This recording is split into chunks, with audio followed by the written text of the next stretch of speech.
Posterity. We're shooting video. There's a young fellow up to Nova Scotia. He's walking down the street in Halifax, eh?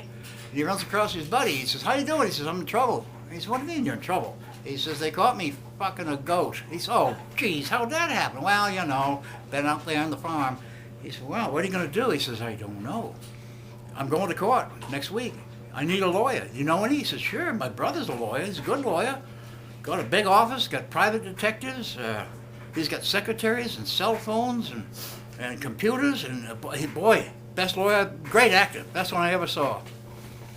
But you couldn't afford him. But my other brother, he works out of a pickup with a cell phone and a laptop, and he's terrible. But he can pick a jury like nobody you ever saw. In fact, my other brother uses him to pick juries." He said, "Well, I guess I got to go with him." 3 days later, they're in court, and the magistrate says, "So, constable, what did you see?" He says, "Well, I saw the defendant over there having sexual intercourse with a goat." "Well, what happened?" "Well, you know, they kind of had him locked up there in defense, eh?" "And, well, what happened?" "Well, he dropped his trouser there and commenced to get on with it with a goat." He said, "Well, and then what happened?" "Well, you know, when he was through, before he could pull his pants up, the goat turned around and licked his privates for him." Guy in the jury says, "You know, a good goat will do that."